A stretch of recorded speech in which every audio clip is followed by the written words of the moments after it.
Bonjour et bienvenue dans notre chaîne cours de français. Dans cette vidéo, nous allons aborder le discours rapporté. Nous allons commencer par une petite définition. Le discours rapporté, c'est les paroles d'une personne transmises par une autre, c'est-à-dire les paroles qui sont déjà prononcées par une personne et qu'une autre personne a transmis ou bien a diffusé une autre fois. Ces paroles peuvent être transmises d'une manière directe ou d'une manière indirecte. C'est pour cela qu'on parle du discours direct et du discours indirect. Observez cet exemple pour comprendre. Dans le discours direct, mon frère m'a demandé « As-tu la nouvelle adresse de notre oncle ?» Et dans le discours indirect, mon frère m'a demandé si j'avais la nouvelle adresse de notre oncle. Donc, quels sont les changements effectués du passage du discours direct au discours indirect? Tout d'abord, on peut remarquer l'absence des deux points et des guillemets dans le discours indirect et l'absence du point d'interrogation. Aussi, le verbe a subi des changements. Dans le discours direct, on a le présent, as-tu, et dans le discours indirect, on a l'imparfait, j'avais. On peut également voir la présence du si qui représente l'interrogation.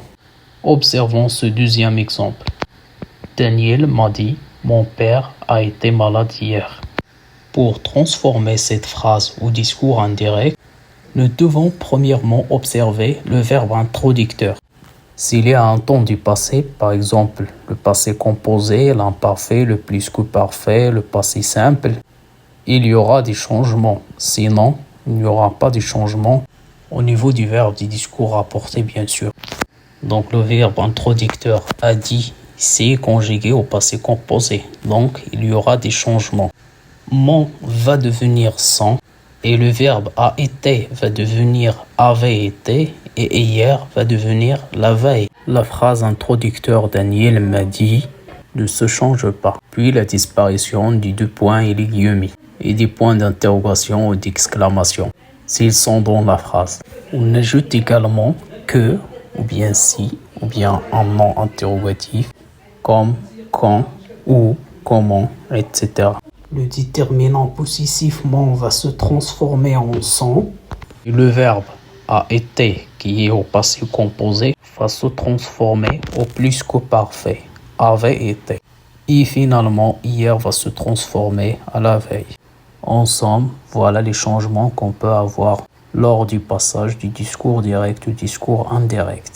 Changement au niveau du temps verbaux et des indicateurs spatio-temporels, c'est le verbe introducteur et un temps du passé.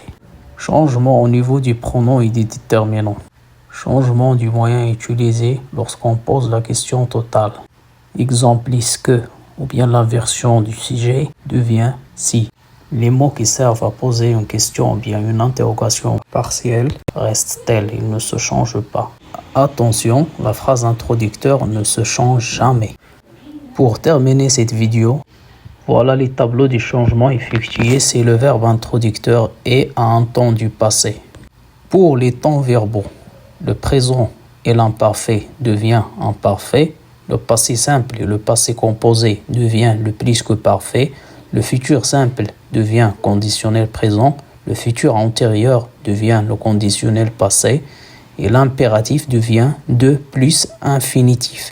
Attention, les temps du mode subjonctif et du mode conditionnel ne se changent pas. Pour les indicateurs spatio-temporels, voilà quelques changements. Aujourd'hui devient ce jour-là, maintenant devient à ce moment-là, hier devient la veille, demain devient le lendemain, ici devient là ou bien là-bas, à cet endroit devient à cet endroit-là, etc. Merci d'avoir suivi notre vidéo et à très bientôt.